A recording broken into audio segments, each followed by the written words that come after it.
Okay, let's get started. Thank you, everybody, and welcome to the 6 p.m. City Council meeting of February 26, 2019. Let the roll call reflect that all council members are present this evening. And for the Pledge of Allegiance, I've asked Council Vice Chair Chaburka to lead us tonight.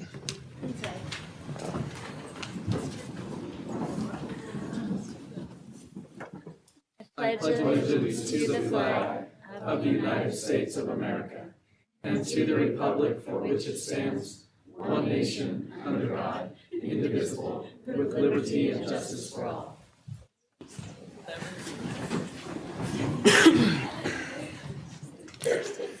Yeah, please consider joining us for a moment of silence. Thank you.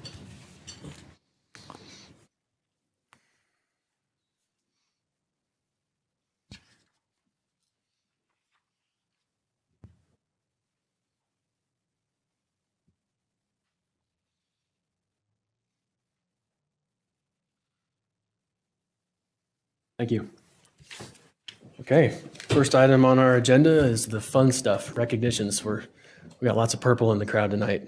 We're going to honor the Weber State University women's soccer team, and we've asked Councilmember Blair to lead us through that. Yes, thank you, Chair Nadolski. It is my honor to read this recognition, and it states, the Ogden City Council and Mayor proudly recognize the 2018 Weber State University women's soccer team for providing invaluable contributions to the Ogden community. The Weber State University women's soccer team had a season to remember and made our Ogden community very proud. The Wildcats posted a record of 7-1-1 in the Big Sky Conference and finished the season 9-5-4 overall. They won the Big Sky regular season title, which is their 6th in school history. After a 10th place finish in 2017, the Wildcats saw the largest improvement from one season to the next in Big Sky history. 9 players earned Big Sky All-Conference honors, and 3 made the Big Sky All-Conference first team. Not only were the Wildcats impressive on the field, but they also excelled in the classroom, as 17 players earned Big Sky All-Academic honors. That's more than half their team, I counted. It's impressive. Big Sky Coach of the Year, Tim Crompton. Assistant coaches Mike Manning, Megan Tennell, and David Chavez have done an outstanding job leading the Wildcats to a successful season. We are proud of the manner in which they have represented our city. The team's vision, play, and exceptional results have unified our residents and strengthened the sense of community pride in Ogden and Weber State University. And it also lists the members of the soccer team, and we'll have those up there so that I don't say your names wrong. But with that, we've got... Does this need a motion? Nope. Yeah. With that, we've got a plaque here, so we'll invite them to come up and get our picture taken with us.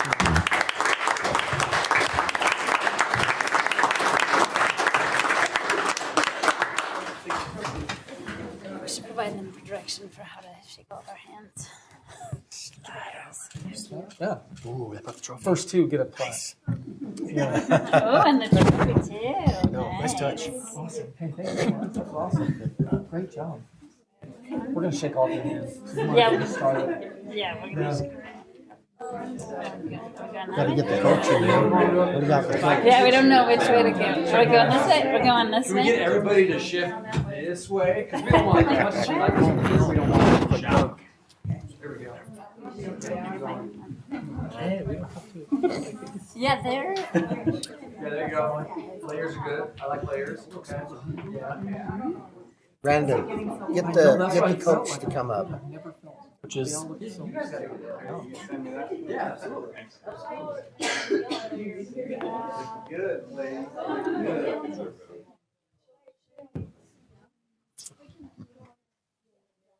Maybe we could have some kneelers.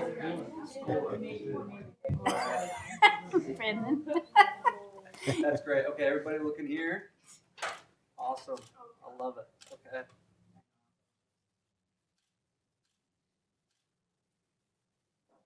Okay, we're good. Okay.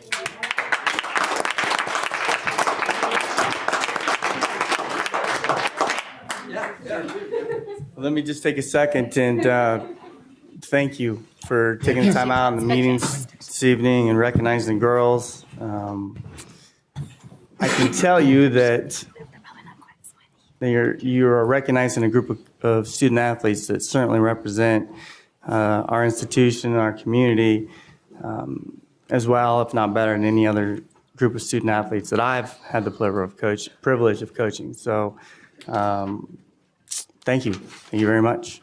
Hopefully we'll see you out at some games next year. Thank you. Thank you, Coach. Thank you.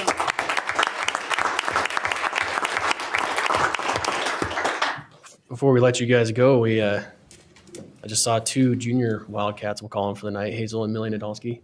Pardon the bias, but my daughters are here. They play on the local soccer team. We call ourselves the Wildcats. We wear purple, right? Go Wildcats. And so my wife, Janie, brought them here because we want them to see you. We want them to see who they are going to become. They're a little embarrassed right now and shy. Now they're hiding. But we do go to your games. We do go to your camps and practices, and we love everything you guys do. And we were here to celebrate the football team. It was a little bit raucous, but for the record, they did not bring a trophy. That's true. They didn't. That's true. Nice touch. So we hope you keep bringing trophies back. Yeah. Any comments from the council or mayor? I will say they have a couple games on Sunday, so it's nice. I get to walk down. I live right there. It's fun to watch. You all look so nice and sweet here, but on the field, they're tough. They are tough. It's a physical game, and these guys battle. They play hard, and they really get after it, and it's fun to watch. It's a pretty game. They move the ball well. They pass the ball well. They defend well, but they're tough. So it was fun to watch it. It was fun to cheer you on, and I think you won both. I think I went to 2. And you won both the times I was there, so it's exciting. Yeah, keep coming. Yeah, but congratulations. It was awesome. I just want to echo. I will say, and I just talked to Coach Crompton. I believe he said more than 3/4 of his teams from right around here, northern Utah. So that's very impressive and awesome. Really Keep that talent right here. Mm-hmm. That's awesome. I just wanted to say congratulations. And yes, I've been to some games too, and I really love watching you play. So keep it up. I think the mayor's anxious. Having young girls that are student athletes as well, I know the dedication it takes to do both. And so huge props to you. And Coach, I think a lot of that comes from leadership on the team, and keep representing us. And we are really happy you're here, and thank you for everything you're doing. Weber State. Great. Thanks for being here, Thanks, guys. you Keep up guys. the good work. Thank you.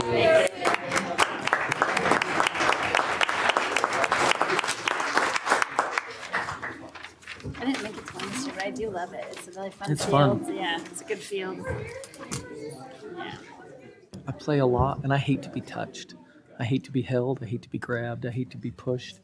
Those guys, it's rough. No, Oh, yeah, they're tough. They're really tough. Well, Yeah. that's like Okay. girls basketball. It's, Yeah, they are. Good night, everybody. rough. All right, back to Daughter's always business. bleeding. Next item on our agenda is reports from the Planning Commission. We are going to hear again from the rezone of property at 100 West 2nd Street. Mr. Montgomery is anxious to present.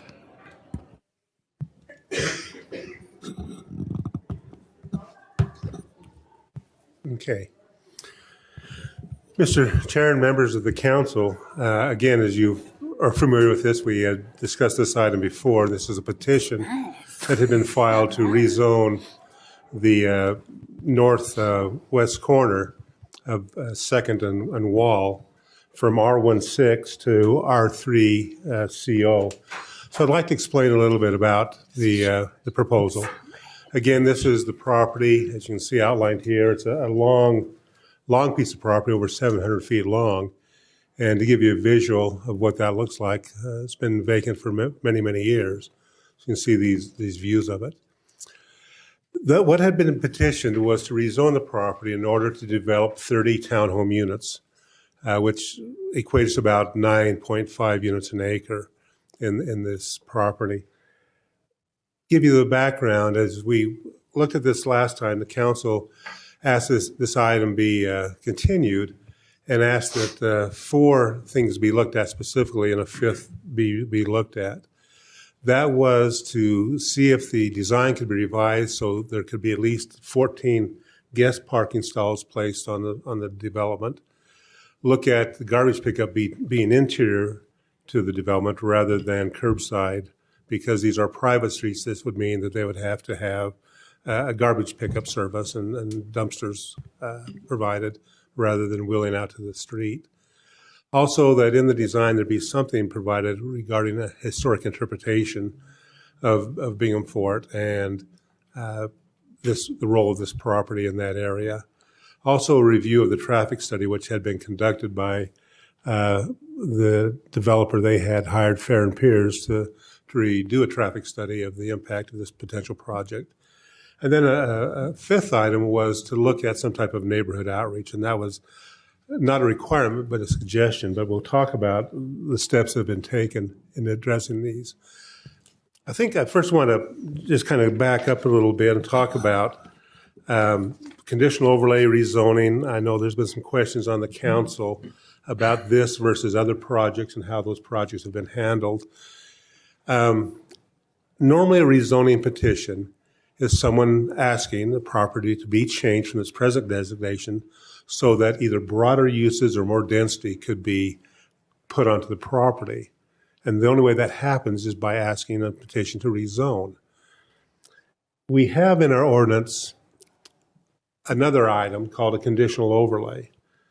What a conditional overlay says is that sometimes rezoning may be too broad and provides too many options, that there may be concerns of, is it really appropriate to rezone that property because of all the things that could take place there. So a conditional overlay is sometimes used as a means to limit what can really take place if a rezoning happens.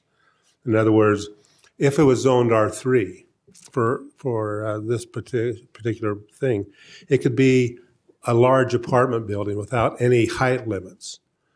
It could be maybe a care facility. It could maybe be some transitional housing. It could be a group dwelling.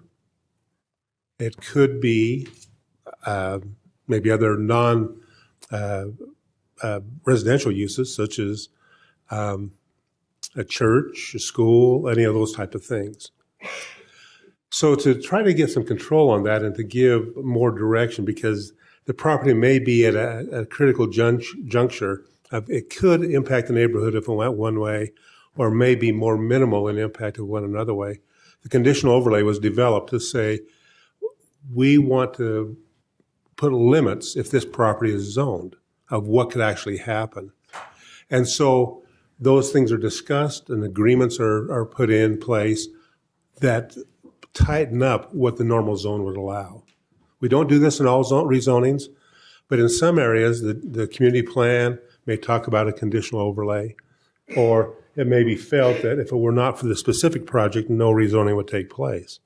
But that's the distinction between a typical rezoning and a conditional overlay as part of a zoning. In this area, in 1986, the Lynn Community Plan was adopted. In 2002, all the area that was zoned R2 in the Lynn Community Plan was zoned R16. That was not by petition, that was by city direction, that we wanted to get some control on the amount of duplexes that have been being built in the city. And so we did a massive downzoning in the entire city. In 2007, this corner had received many petitions to change its zoning, generally to a convenience store, was generally the type of request that would take place, and those would be denied. Finally, in 2007, the community plan was amended, working with the neighborhood, to consider how do we approach each corner of Second and Wall.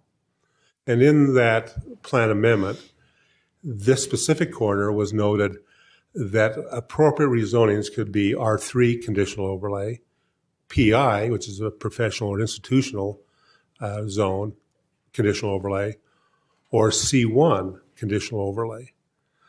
You see that in each one of those options given, the conditional overlay was a key part of what would need to be in place if zoning were to be revised in these areas. So what you're looking at today then is, what are the steps? If you are looking at approving the rezoning,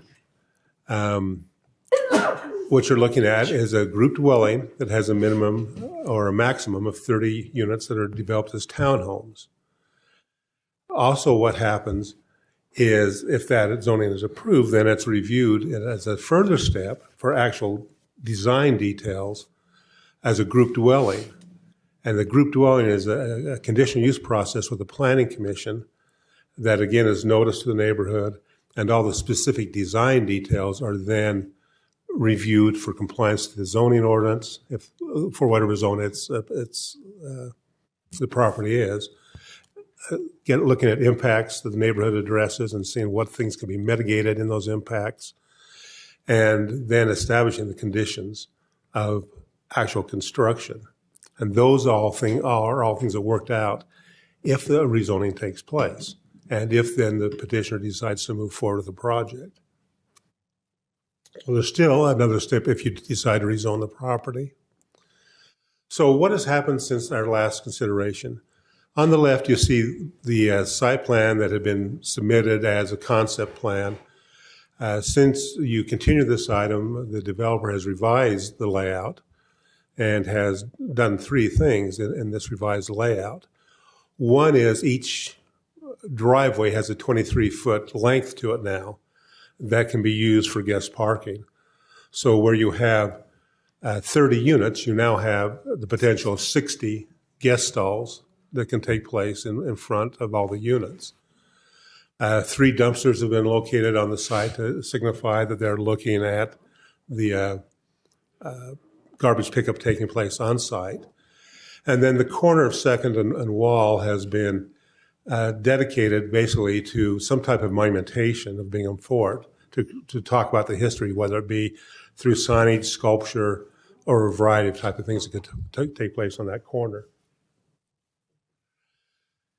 The one item you asked was the traffic study. So Fair and Piers did the study in April of 2018. And in their findings, they talked about that the Second and Wall intersection would operate at the same level of service as it is now. They did not see the project changing the level of service at that intersection. They also noted that because of 2nd Street and the way the turn lane configuration is, their recommendation would be that there only be a right in, right out for any access off Second and Wall. And then also that with any driveway on Wall Avenue, they either need to move it south 100 feet or seek a variance from UDOT for the driveway location at the very end, and then sharing the driveway with the neighbor to the north. Now, all that said, of the traffic study, they did that to get an understanding of what they needed to do, and they took that to UDOT for review, but they did not apply for any permit, and they would not apply for any permit until they knew they actually had a project that could be approved. So until zoning takes place one way or another, they would not go to get a permit from UDOT, though they shared the document with them, but they did not file for a review and a permit. The other item you talked about was outreach effort, and 3 things have happened. The planning department, as we mentioned, created a letter of what is taking place, what are the steps involved, shared the traffic study, that a link that citizens could look at the traffic study, the revised drawings. The city council also created a landing page that could be used by citizens to again, get more information about the property. And finally, the architect for the project had 2 meetings on 2 different Saturdays on the property to meet with neighbors to, again, discuss the project. So since that time, these 3 things have happened, which leads us to tonight. So your consideration is, do you rezone the property to R3CO or do you leave it as R16? The R16, the only option you have as an R16 if you're developing the property is either you build 1 home on the 3.5 acres, or you try to subdivide it into single-family lots, which maybe get 13 lots, but as you get close to the corner, you'll probably have problems with UDOT to have driveways in those locations. If you consider doing a rezoning of the property, the suggestion is that we revise the development agreement to add some additional items. First of all, include the new site plan, as you see pictured here, along with the original building elevations. that the development agreement be revised to talk that there be guest parking provided in each driveway at a ratio of 2 stalls per unit, that there would be private garbage pickup and screen dumpsters. The second and wall corner give reference to being afforded by means of signage or art or monumentation. And then the other items that were in the development agreement that had been recommended by the Planning Commission, which talk about limiting the total number of units to 30, and they be developed as townhomes. The 6-foot fence along the north property line, the single appearance of the building, single story appearance of the buildings, the brick, the attached garages. They still need to get access approval by the city and UDOT. And those would be the recommendations that were in the development agreement that came from the Planning Commission. Again, at our last meeting, we heard neighborhood concerns of traffic, of circulation, noise, lights. Would these be rental units? Irrigation ditch, how is that handled? How's guest parking being handled? That they cannot use the dirt lane that leads to some of the homes in the area. And we heard those concerns. And as you see on this drawing, this kind of gives you an illustration now. How would this sit on that corner piece? So you can see it in relationship to the neighbors around it, of how that project would relate and where the driveways are proposed to be located in relationship to how Second Street is developed. So those are the concerns you heard last time. I think those are still the concerns that many of the neighbors have. So the consideration now is what to do with this petition. Again, the Planning Commission had recommended 7-1 to approve it with the development agreement items. And again, our recommendation will be adding the 4 additional items that would be new since we had our last meeting. The revised site plan, they still would have to do the treatments of the building with certain design materials of brick. They would still have to get all the permits and apply for all those permits from UDOT and from the city in terms of driveway locations. They'd have to subdivide the property if they want to sell the units. And when I say subdivide the property, it's not as a standard subdivision, but that each unit can be sold as a unit and still all the ground around it held in common. And so still echoing the Planning Commission's recommendation of a 7-1 vote to approve the rezoning to R3CO. All right. Thank you, Greg. Any questions for Mr. Montgomery?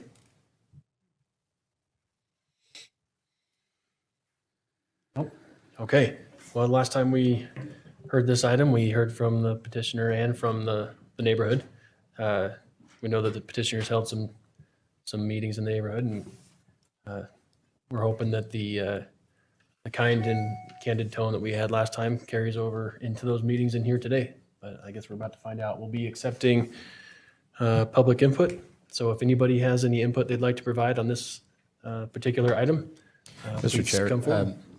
Excuse me. Yeah. Typically, we have a petitioner have the chance to respond first. Thank you very much. Appreciate the reminder.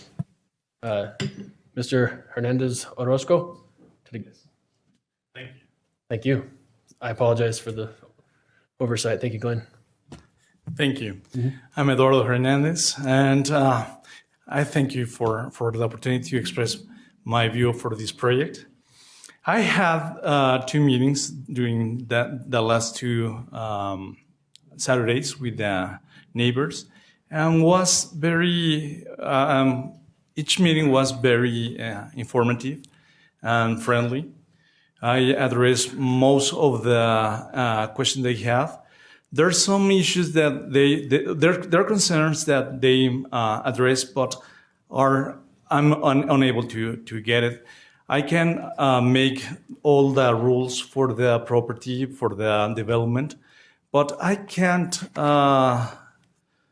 teach how to drive to the people. Yeah, I can say that into the regulation of this property, we will have only right turn on each avenue. But if some people said that they will do it the left turn, it's something I can do anything about it. So for everything else, I think I have covered it. I give you 60 parking stalls for the visitors, when the code said that I only need to provide 10. So I'm far away for that code. I'm giving also 3 dumpsters, each one for 10 houses. So I have covered also the garbage issue. And I spoke with Miss Ann, and she's going to help me we want to open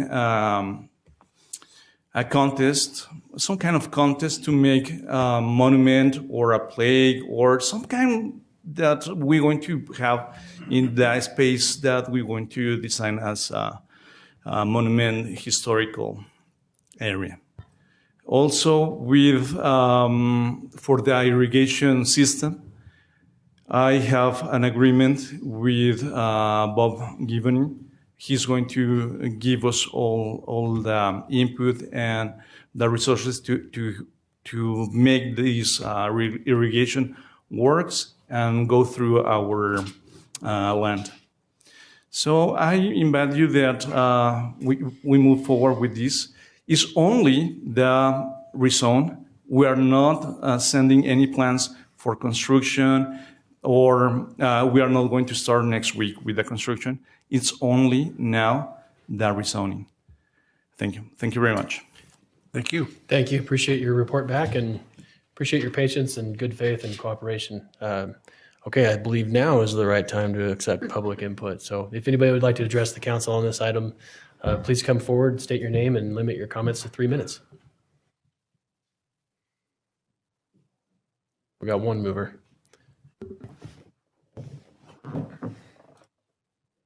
Well, they wanted me up here first. I'm not sure why.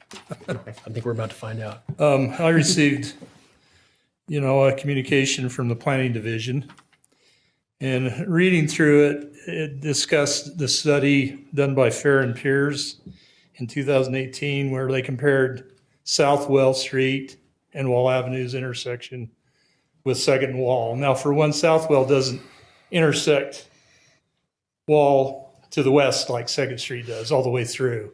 It's only accesses on the east side of Wall Avenue there. And the people that live in the apartments and condominiums located between Southwell, or the vicinity of Southwell and Dan Street, and everything in between there, have 3 points of access and egress. They double, and they're not restricted on right-hand turns or left-hand turns. So that lightens the load quite a bit right there. And they stated here that there would be no significant increase in traffic generation at the intersection.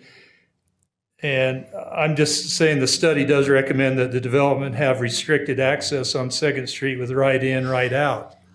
Now, if there isn't a significant impact, why are they stipulating the right in and right out?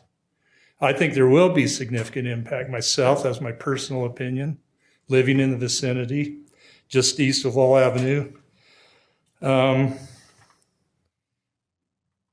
Just a personal opinion. I think 30 units is a pretty high density for that piece of property. And, maybe the flavor of the neighborhood is disappearing, But at the same time, I think it's a rather high density to put on that piece of ground. I've said before, we all need a place to live. I'm not against people trying to earn livings. When I got my letter from Riverside, California, I have a good friend who moved back to California after living in Ogden several years. I thought it was from him. I was kind of excited. And I opened it up and I thought, oh, okay. But anyway, I know there are some other concerns that will be brought up by others. So I'll leave it at that, and thank you for your time. Thank you for your time. Appreciate having you. Okay, anyone else?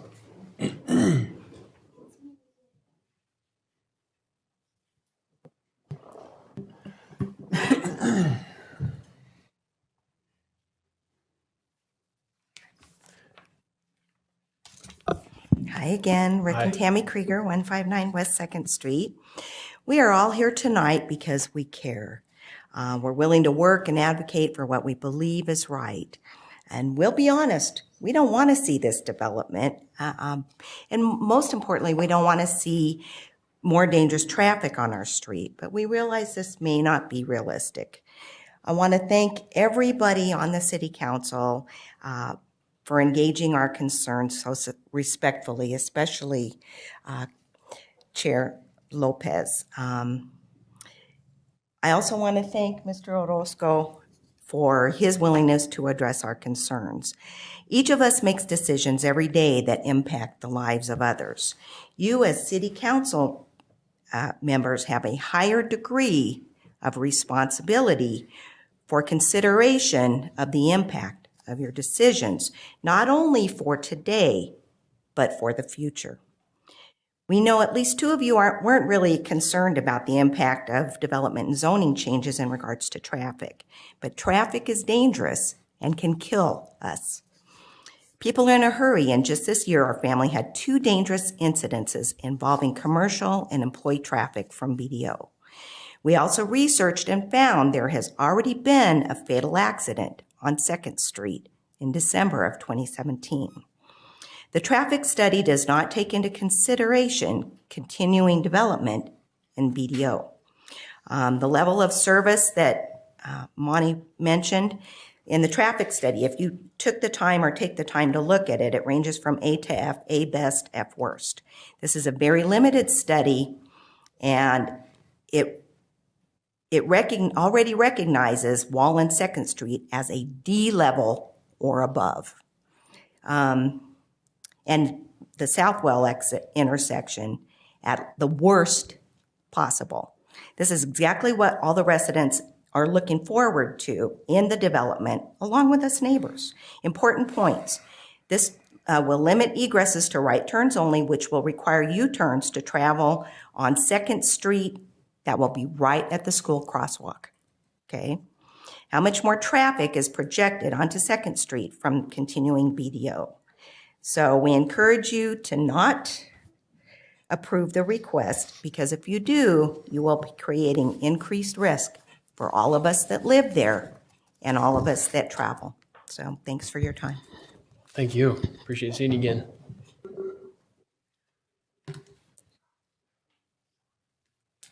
Thank you. Anybody else?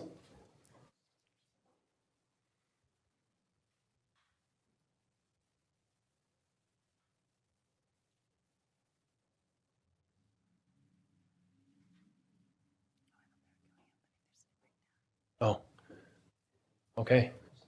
Maybe that was it. Anybody else?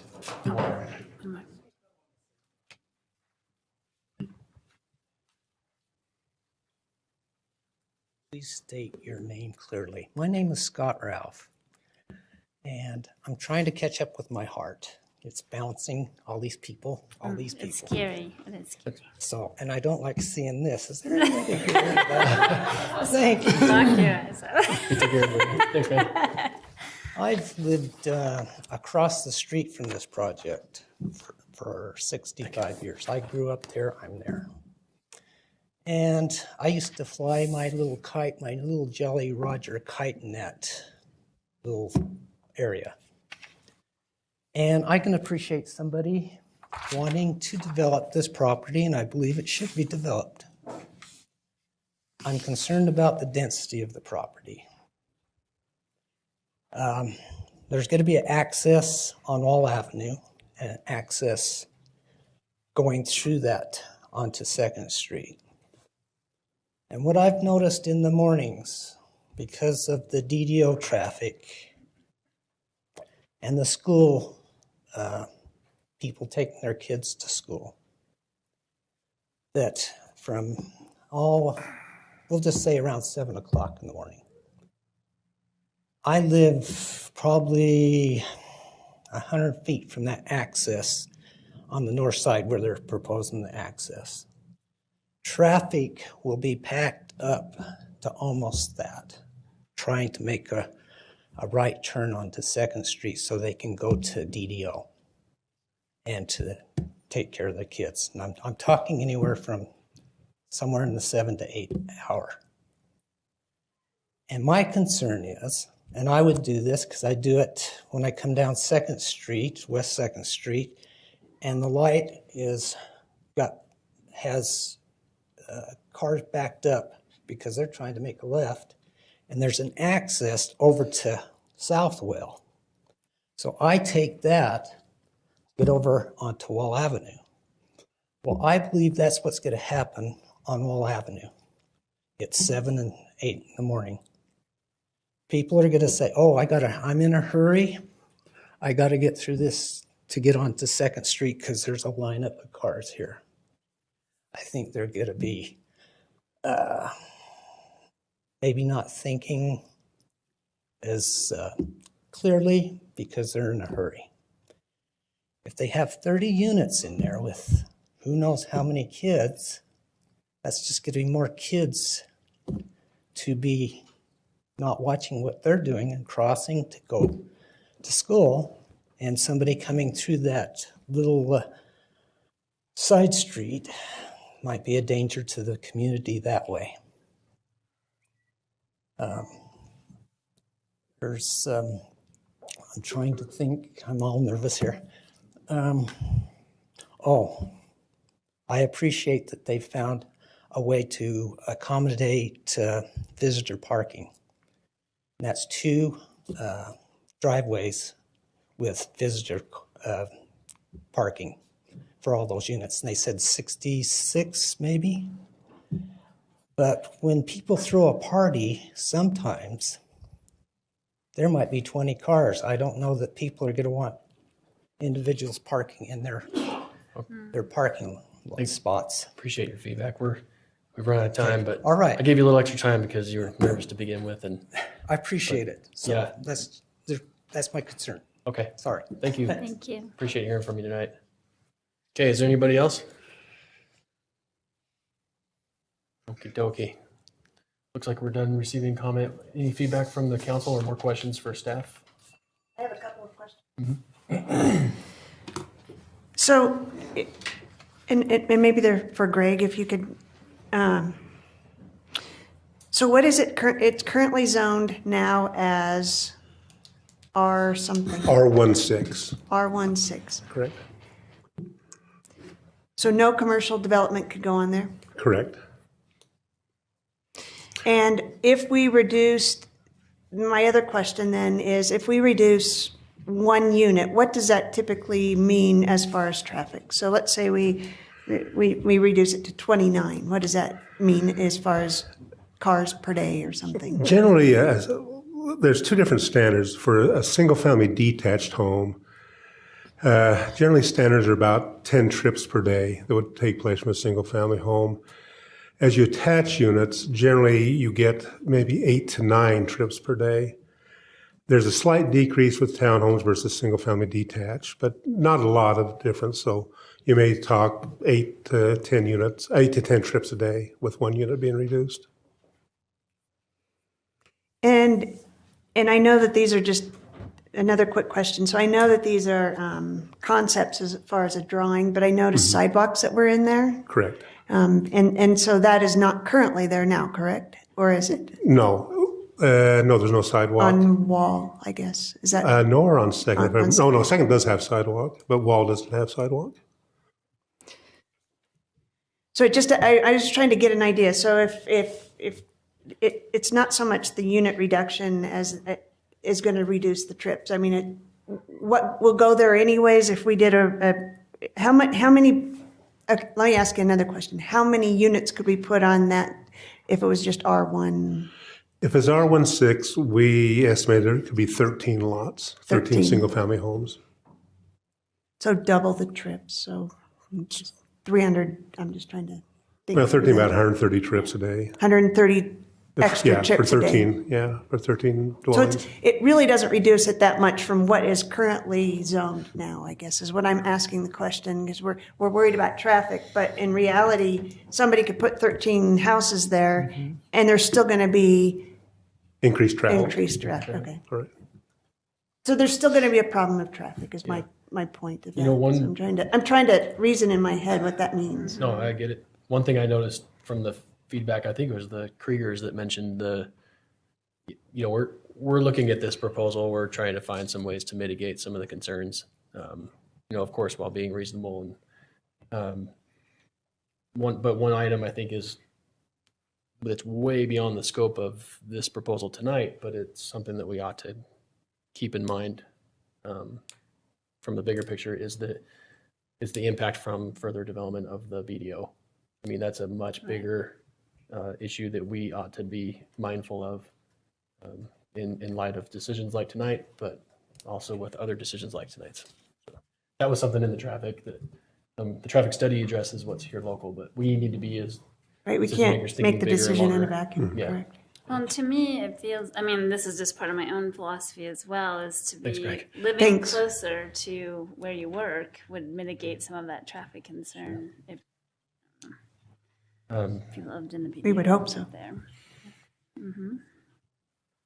But also remembering that we are thinking of the rezone, so that's a good question that Councilmember White asked. But we're not in the site plan process, so we're doing what we can now to hear what the concerns are. How can we take some steps to mitigate them? But there's still more opportunities to mitigate some of the impacts, especially as they start to dig into the details, and then we know for sure what UDOT will or will not approve and so on. So I'm still comforted to know that we have staff resources that are good at doing that kind of evaluation, and I think we've gotten a lot of good input from the neighborhood, and appreciate you, Mr. Hernandez, for reaching back out, being patient, working in good faith, and that means a lot, I think, for everybody. So, any more questions or comments from the council on this item? I would like to go to the traffic again. I think Council White has asked some important questions. Craig, how many units and density, how many units could be put on that property at the maximum? As zone now, you mean? Yeah. 13. 13. Yeah, 13. But if we go to the rezone, how many units could be put on there? If you went to the R3 without a conditional overlay, without setting the limit at 30, I think we figured there's 42. So this is down from that number. Mm-hmm. And then the access on wall, the developer has to make application to UDOT to do that. Is that correct? Yes, they'll still need a permit that they would have to apply for from UDOT for right-of-way, for the driveway locations for that access. And also, we have with 2nd Street, the city, and I think also UDOT would probably be looking at 2nd Street also, because it does affect how the flow turns and then goes west. I think one thing we mentioned, and I didn't say it verbally, but it was on the slide, was we're pretty sure they're going to require a right turn lane off of Wall Avenue. Again, they haven't submitted for actual permits and review, but we know with further discussion of the school, as they're looking at creating access off of Wall now, that'll be something that'll be looked at there too, as some way to deceleration lane there. And if this were to happen, Greg, then obviously all of that will come back to us for review. I'm assuming. No, if you rezone it, it would then be reviewed as a group dwelling, which is with the planning commission, and that's who reviews it. And it just stops the planning commission for the actual construction of the project and the actual. So we wouldn't. requirements. Okay, so we wouldn't have to approve the construction of the project. No. No. Okay. So you're looking only at, do you zone the property, and do you feel the development agreement with its tools are adequate restrictions, if you will, if you wish to rezone it R3. But because it goes back through staff, A design review staff with first the- design review uh-huh. process, everybody puts eyes on it. Right. Then comes to the planning commission, gets re-noticed. Right. Another opportunity for public input. Correct. And our planning commissioners there's still lots of room to maybe if there's any additional things that can be done to mitigate concerns. So our There's- responsibility is to Correct. look to the rezone. Right. And what strengthens that, I think, is the conditional overlay, because there are some conditions that are in that overlay that the developer will have to meet at that. But our responsibility tonight is in order for the developer either not to move forward or to move forward is to reconsider the rezone on that. Correct. Before you go, if I might. Absolutely. Are you do you know what the traffic counts are on Wall and on 2nd Street currently? I would have to pull that report. I don't know for sure. I don't have Take that a number in guess. front of me. Maybe Justin has a better guess. I I was don't going to say know. Wall's probably what, 28,000, 29? And probably 2nd Street, maybe 15. Can you repeat what you're hearing so that So- the record picks that up? The Wall Avenue most likely is around 28 to 30,000 trips per day. 2nd Street is probably around 15,000 trips per day. Realizing that a lot of that, especially on 2nd Street, are at peak hours. It's not a constant flow at all hours, but they're peak hours both morning and evening. Greg, we also, when we had the last public hearing, we asked our staff to look at the traffic counts, but they can't do that till snow stops because we can't put down the equipment to measure it. We can't measure Wall, but we certainly can measure 2nd Street, and we will do that again, but we can't do that until we're sure we're not going to have snow.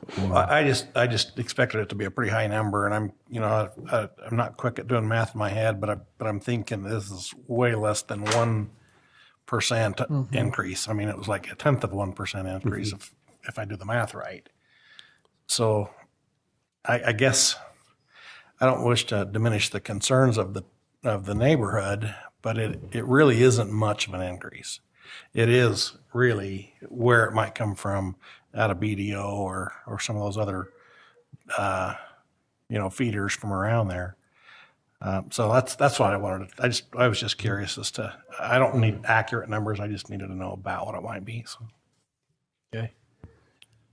Greg, can you please remind me what was the votes from the Planning Commission was it unanimous? So it was 7-1. Commissioner Herman felt the project was too dense. Okay. 7-1. Uh-huh. Okay, thank you. Thanks, Greg. Okay. Well, Did he offer what the right density was? 13? Okay. Well, thanks everybody for your input. We'll, unless anybody has any other questions, I'll consider a motion one way or another.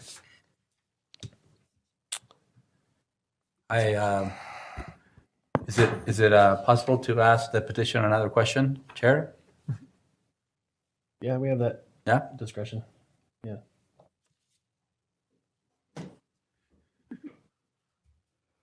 So just last time you were here, I know that you said that 30 was the minimum of units that you needed for this to make sense financially for you. I was just wondering if you could and again, I understand that we're not voting on the development today, but I guess everybody can foresee what's going to happen after we vote. I mean, and can you explain a little more about that? Just if you build bigger units, I'm assuming they can sell for more money. Wouldn't that be profitable also to do less units that are a little for a bigger family? I mean, I'm even thinking just about my family, for example. I have a family of 5, right? I've been looking for a new place for me to live for the past 10 years, and I just can't seem to find the right home for me. And one of these units wouldn't just be really big enough for me. And, it would absolutely make no sense for you there's no other way to make this work for you with less units? No, right now our marketing study shows that I need 30. I can add 3 more in the new layout, but I didn't. But yes, I can make, if I have a client right now and we make that agreement, I can have to mix 2 houses and make one bigger. Okay. Yeah, but I need 30 units. Yeah. I can have at the end 29 houses, but I need 30 units. And no, less than 30 is not feasible. Okay. Thank you. Appreciate that. Thanks, Councilman Lopez. Thank you. Kind of highlights in part the reason for the request for the rezone, but why the property has sat the way it has for so long. Hasn't been profitable when, a developer puts together the numbers. It's sit as is, or, add some density and mitigate the impacts the best we can. So. Yeah. The thing is if he makes larger units, it'll increase the capacity of individuals into that area, and that'll also add to the density of the traffic. Okay. So whether you have medium or average size or large size, the population is probably going to stay pretty consistent. Sure. Thank you, Councilmember Stevens. As Councilmember Hired knows, there can be neighbors that have 10 cars. I was going to say, more teenagers. Right. Yeah. Okay. You ready for a motion? Yes, sir, I am. I would make a motion that we adopt ordinance 2019-2. Second. Is that We- all the? Yeah. Yeah. So we have a motion by Councilmember Heyer, seconded by Councilmember Blair to adopt proposed ordinance 2019-2. This is a roll call vote. Councilmember Blair. Aye. Councilmember Heyer. Aye. Councilmember Lopez. Aye. Councilmember Stevens. Aye. Councilmember White. Aye. Vice Chair Chaburka. Aye. Chair Nadolski. Aye. That passes. Thank you.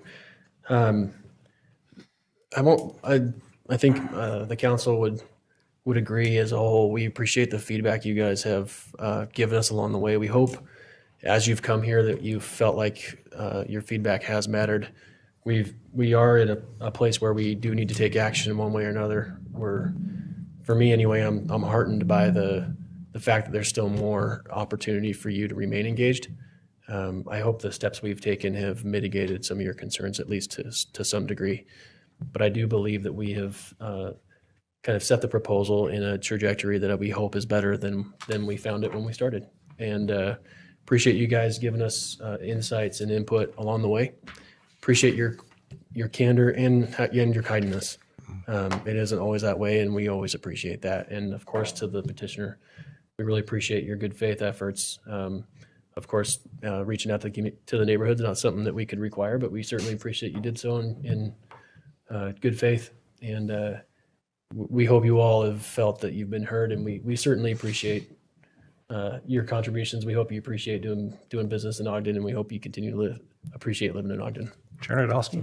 Sir. If I might, I strongly encourage you, Mr. Hernandez Orozco, to continue to meet with Ms. Anna Keogh. She's the czar of the history of that Bingham Ford area. And she can help you to make that thing, to give some amenities that will highlight the historic attributes in that area. I know she's passionate about that. At least she has been over the years. If she hasn't gotten tired, that will benefit that project if you include them and the knowledge that they have.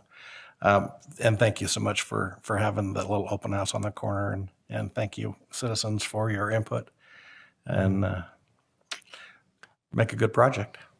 Mr. Chair, I think if I lived in that area, I'd probably have the same concerns that the citizens would have,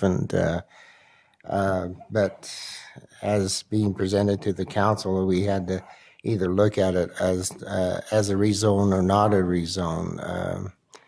If I looked at the first project when you presented the first layout, and to me, I would have voted against it because it wasn't an effective and improved area project for that area.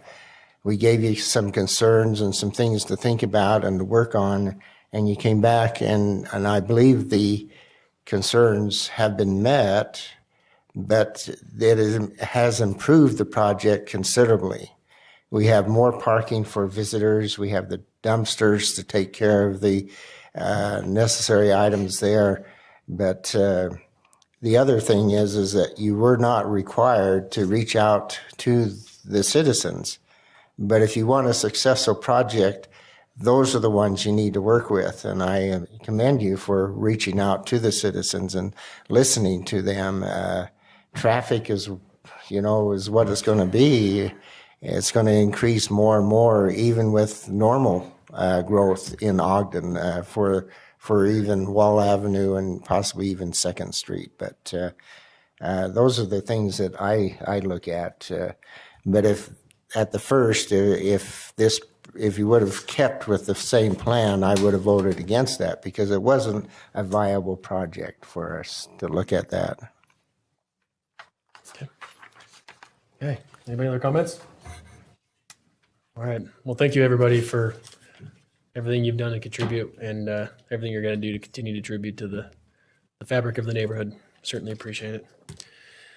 Okay, we are going to move on to the next item, reports from administration. I think we have Mr. John Anderson here tonight for. Justin's here, and if there's really hard questions, Sarah's here also to help answer those.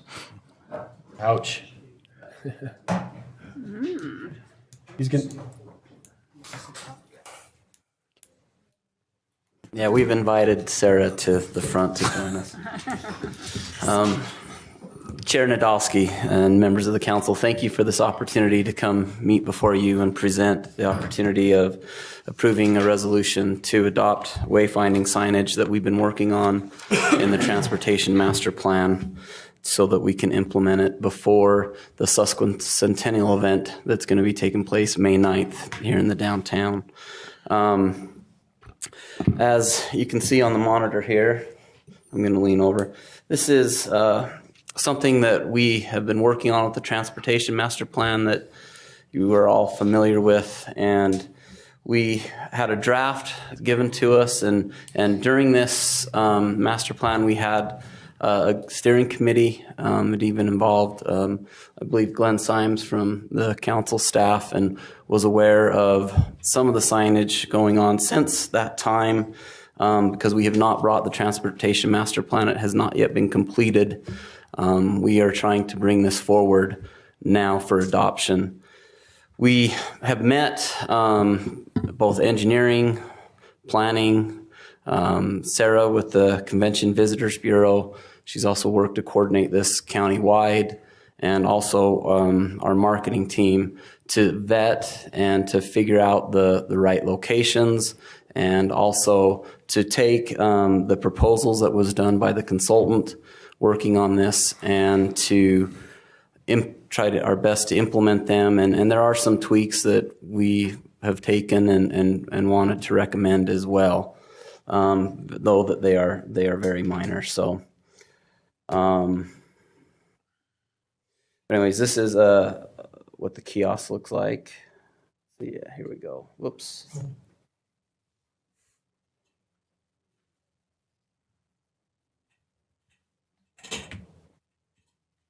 That is coming up here.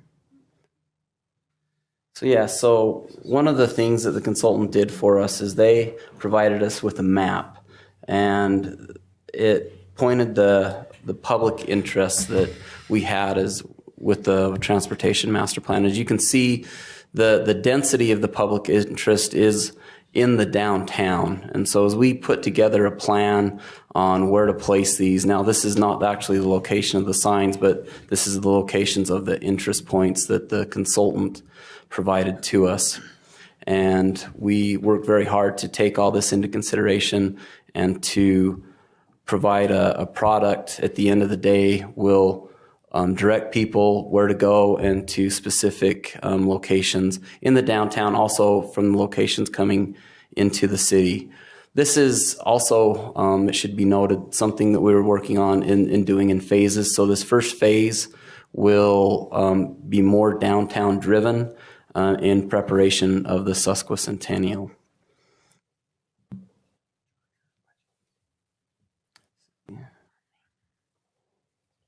The next map I'm looking to bring up here.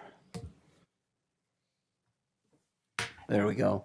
This is something that, again, we worked on and coordinated with planning and also the CVB and UDOT in looking to get these sign placements. As you can see right here, we have 42 locations along UDOT roadways that we are looking to place these signs.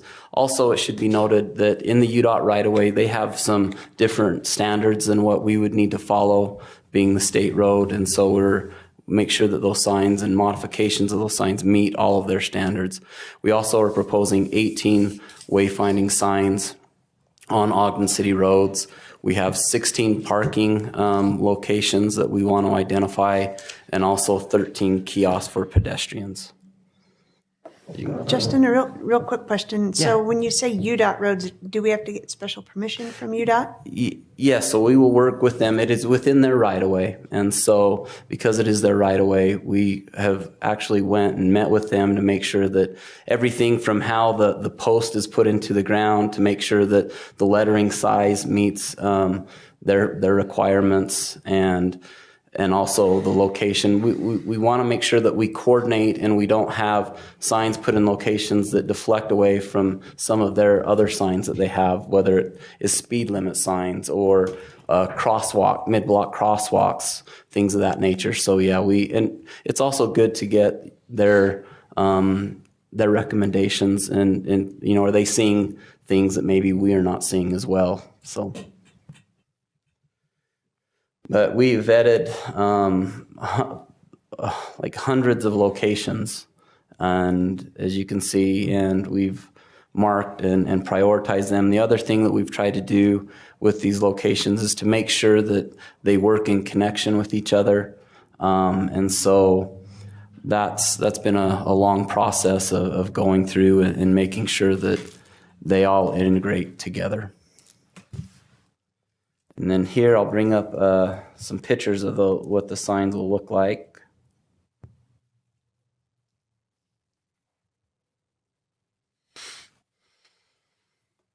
Let's see. It comes up here. We actually have two. Let's see, is it not? Maybe it's. There we go. We actually have a couple different signs, and that's to meet the demands or the constraints rather of the park strip areas. So this is one of the signs. As you can see, we have the bug logo on top, we have the Ogden logo on bottom. That'll be universal with the signs, but you can see there's actually 4 on this sign. The fins on this sign or the blue wayfinding components, they actually, you notice they're all kind of justified on the left and line up. That is to make sure that these are for smaller park strips. The lettering on these signs are not as big, and thus the signs themselves are only about 3 feet in width. Again, we have constraints. They have to be, the minimum height is 7 feet. So right where you see the Ogden, underneath that is 7 feet to the ground. Here is another one.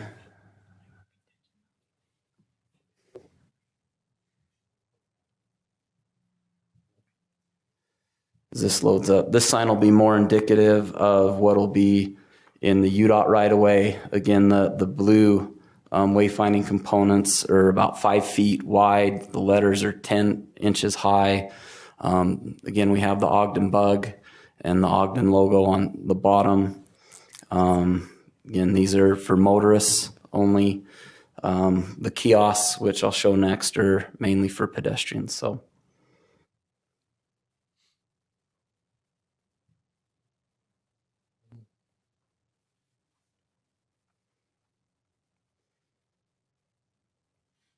There we go.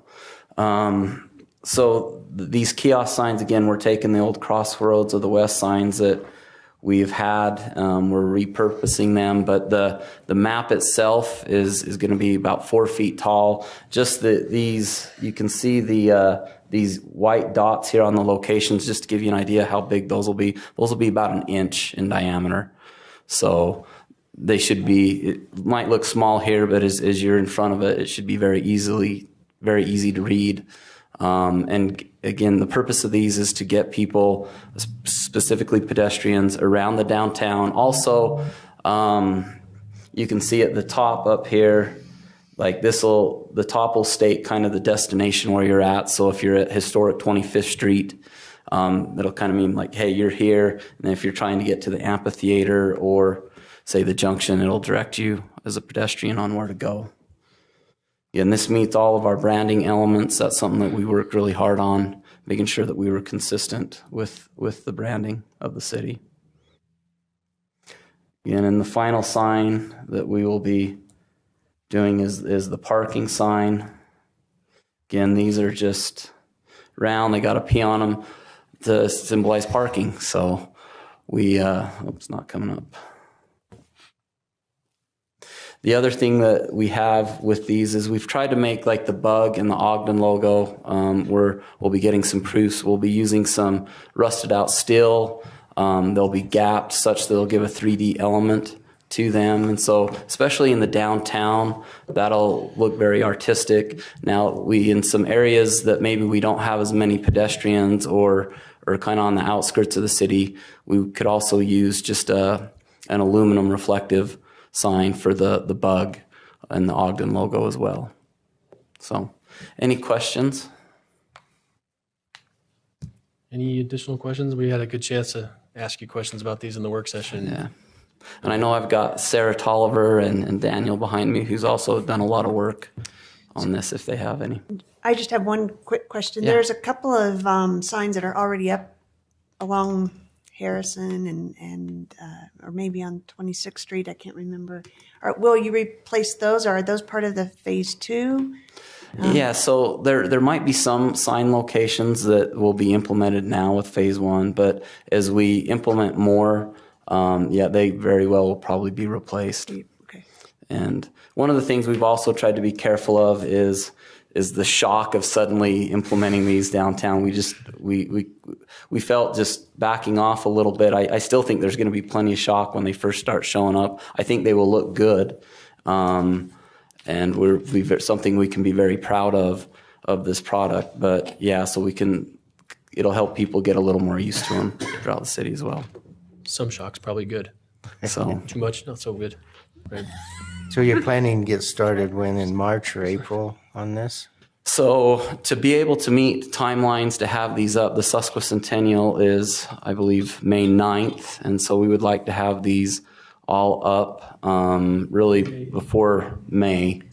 And so we'd like to get started on having the signs fabricated to meet those timelines, to get the posts, bottom brackets made, get them installed. We'd like to get going within the week. Tomorrow. Yeah. Yesterday. Yeah. So. Thank you, Mr. Anderson. I have one question. I think in the work session we talked about where you place the signs. You got to make sure you got enough width because of the size of the signs to make sure that they're not obstructing, right? Yeah, so I mean we check clear distances. We make sure that they're not sticking out like a delivery truck. They're into the road, and a delivery truck, which is taller, could hit them. Make sure that they interact with trees well, other roadway signs that need to be there. So yeah, we double check all that. I was just nervous because I was glad I remembered that comment in the work session, because he said the signs, the bottom was only 7 feet. And I was a little worried that the mayor might bump his head if he was walking beneath it.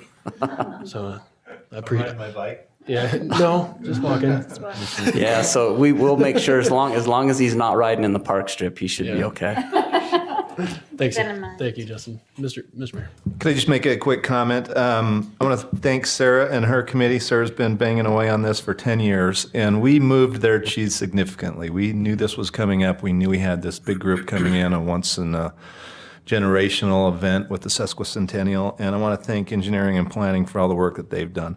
This is really detailed. They've done a really deep dive and had to reprioritize a lot of projects, and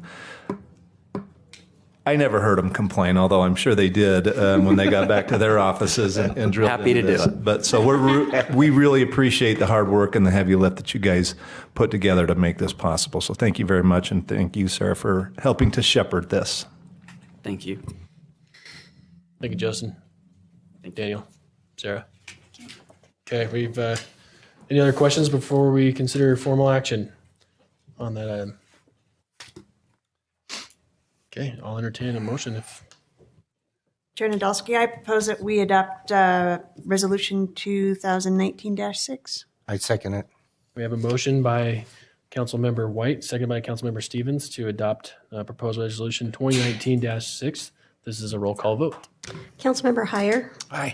Councilmember Lopez. Aye. Councilmember Stevens. Aye. Councilmember White. Aye. Councilmember Blair. Aye. Vice Chair Chaburka. Aye. Chair Nadolski. Aye, that passes. Golly, that's been a long time coming. Yeah.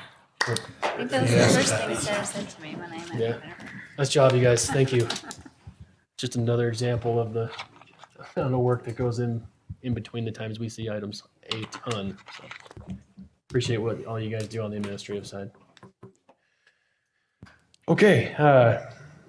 Next item on our agenda is public comments. This is an opportunity to address the council regarding concerns or ideas on any topic. I've got two folks here. There she comes.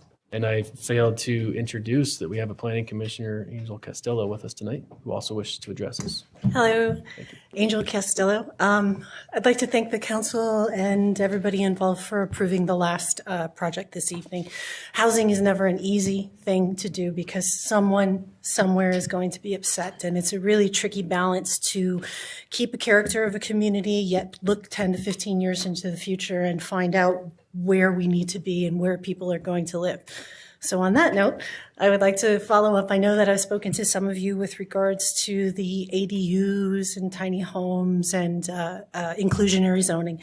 And I just want to encourage City Council as well as Mayor Caldwell to be proactive and continue to dive into those new ideas and figure out how we can incorporate that into Ogden while remaining true to our character with what we're doing. It's an important thing as we grow, and we're going to get a lot of resistance with people wanting things exactly the way they are. So I'm hopeful that you'll continue those conversations and look into how we can incorporate those solutions to housing while maintaining our character as a city.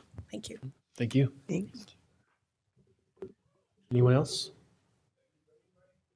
Yes, sir. On any topic. Please state your name and limit your comments to 3 minutes. Thank you. I'm Dave Crosby. Just save it for the mic if you would. Thanks. I'm Dave Crosby. I'm tired. I live on 22nd Street. I'm tired of being discriminated against by the Ogden City. They won't listen to my complaints or nothing. When my neighbor broke my truck, cops won't do nothing about it. The detective won't call me, won't follow up on nothing, won't get off his butt and do anything to fix my truck. I'm tired of being discriminated against because I'm disabled. Nobody wants to do anything to help me out. I want my truck fixed so the door will stay closed on the truck. But no, I don't know what I have to do to get it done, but I had to find a restraining against my neighbors to stop terrorizing me at the house. Every time I call the cops, they say, "Oh, he look in our windows. Oh, he look in our windows."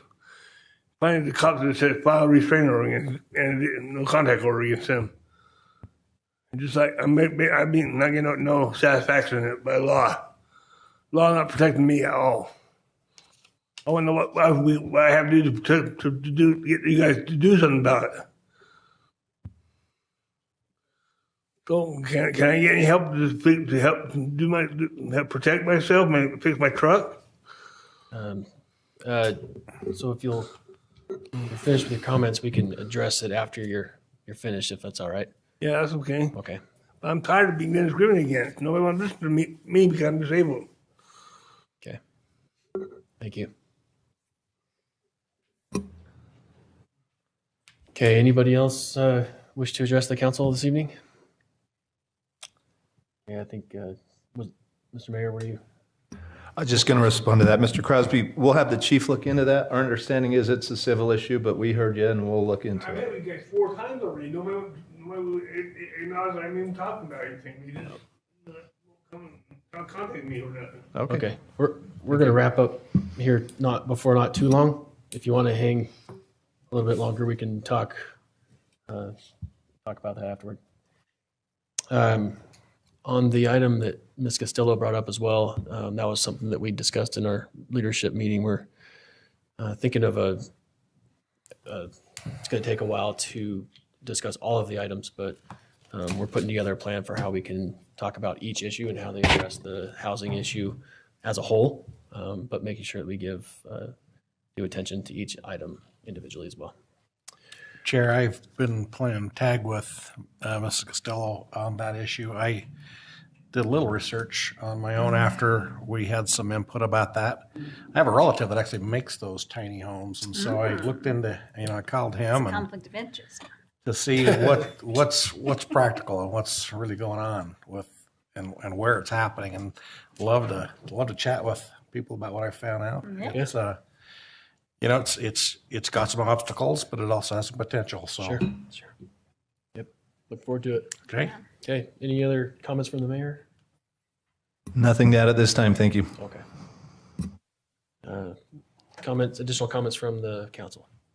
Chair Nadolski, if I could just really quickly, one of the things that it occurred to me as I was listening to the citizens talk, it made me realize that I know and I learn and I try to find out as much as I can, but until they come to us and see it a different way or a different angle, it's really always enlightening, I guess, for us to be able to look at a problem differently. And so I really appreciated them being here.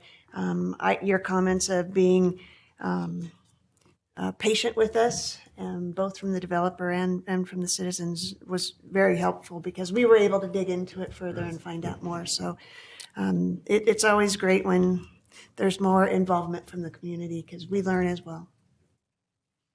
Any other comments from council members? I'd like to make a comment. I'd like to thank, I don't know, Janine, if you were instrument, but our Janine and the council staff are putting these monitors up here. It's better to look here than it is up on the screen, and we appreciate that. So appreciate this, the effort there. And then last Thursday night,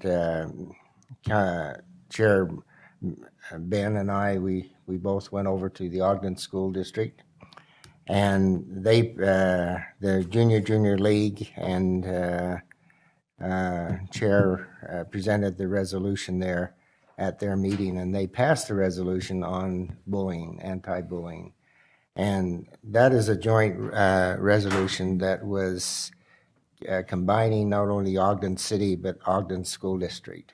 And that's some of the projects that we're looking for and doing here in the Ogden area, finding partners where we could join together and to make Ogden a better place. The resolution announced that if you're attending Ogden or Ogden School District, we want everyone to feel safe, and if they have any issues, then we want to correct those issues. But I was proud of the Junior League and the girls in presenting that resolution to the Ogden School Board. It was a good night. It was. It's a packed house, wasn't it? It was. Very packed. Standing room only. It was a good crowd. Anyone else? I just wanted to comment. I echo everything that Councilmember White was saying about getting community feedback. I also think it really highlights the issue of traffic and congestion and cars, which we've talked about before in relation to parking and just how we're thinking about that differently. And so I think that's an issue that is related to the housing issue as well. And as if we're going to get more and more development and more people living here, then dealing with cars and that issue. I mean, we experience it all the time in my neighborhood with people getting used to having more pedestrians in the neighborhood, and it's a huge adjustment, and it's going to take a lot of education. And so I think that's part of another issue we need to work on, but it might be separate from the zoning issue. But, Okay, anybody else? I just want to say that I was complaining to a colleague today about my eyes just can't seem to keep working anymore. I think it's just I've hit the end of the road with my eyes. But today I sat with this monitor. This is the best my eyes have felt all day long. I mean, it really feels good to not have my eyes not to hurt anymore. So appreciate it. At least you can see the information. Oh yeah. That's cool. Okay. If there's no other comments, I'll entertain a motion to adjourn. Motion to adjourn. Second. We have a motion by Councilmember Heyer, second by Councilmember Blair to adjourn. This is a voice vote. All in favor? Aye. Any Any opposed? That passes. We are adjourned. Okay. You don't want to hit it again? I'm gonna do it just because I can. Okay. Just for fun. Yeah.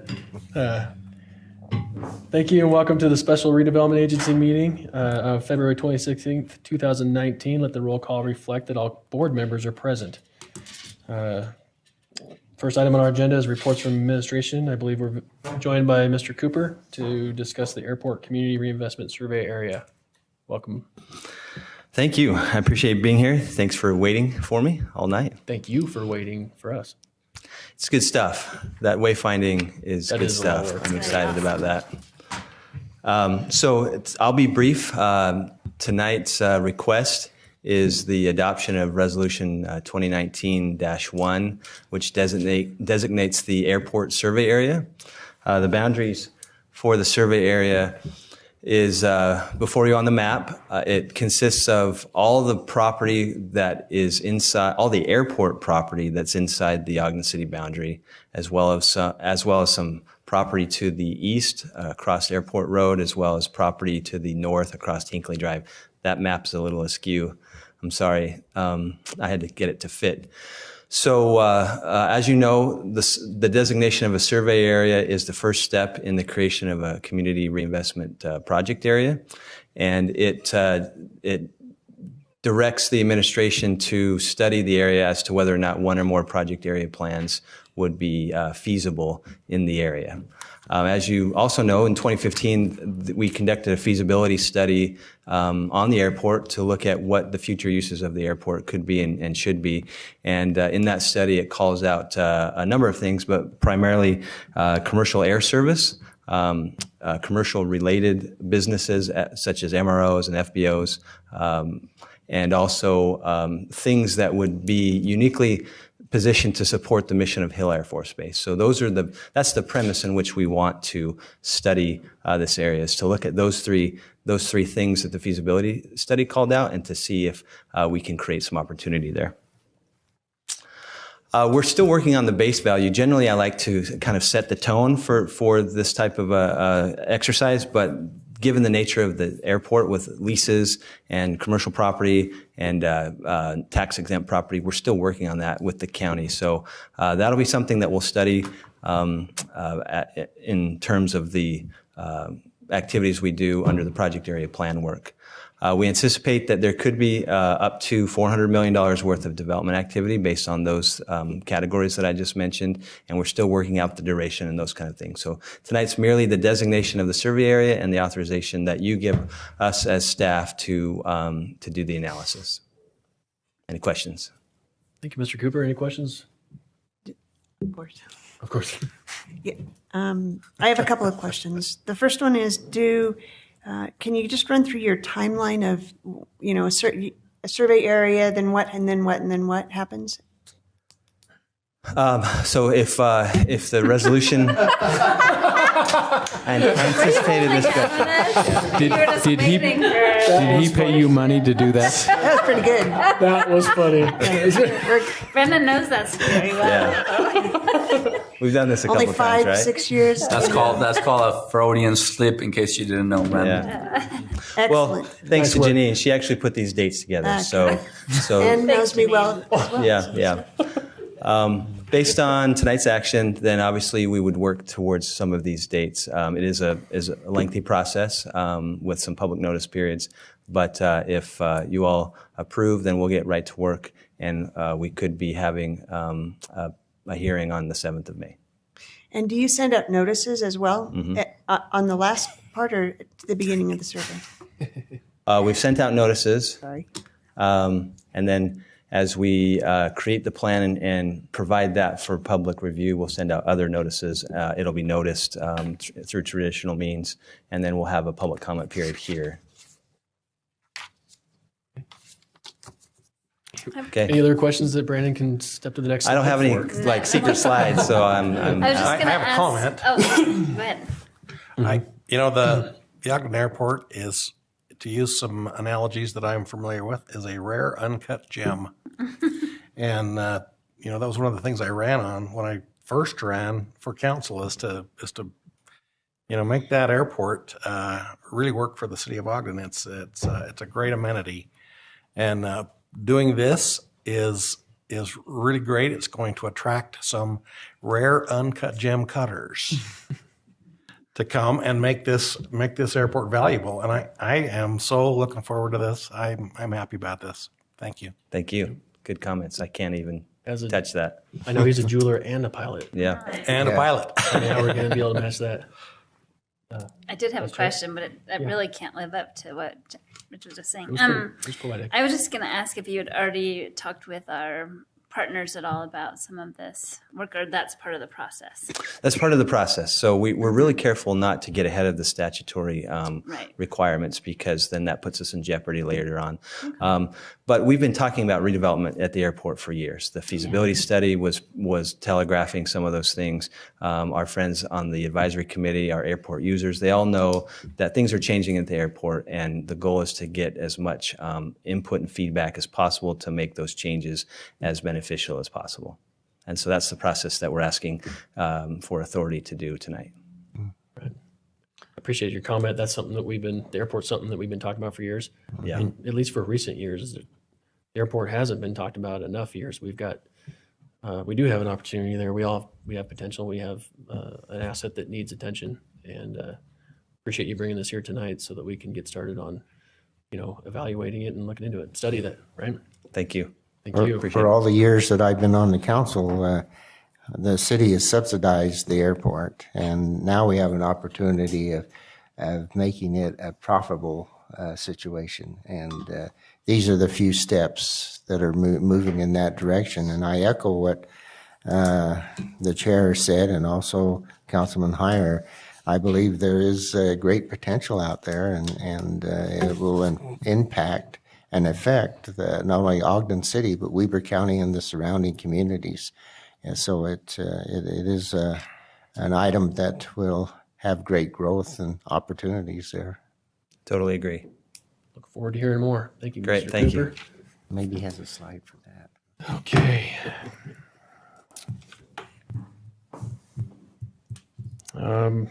This is a report from the administration. If there's no other questions, we can entertain action on this item. I'll make a motion, Chair, that we adopt resolution 2019-1. I second it.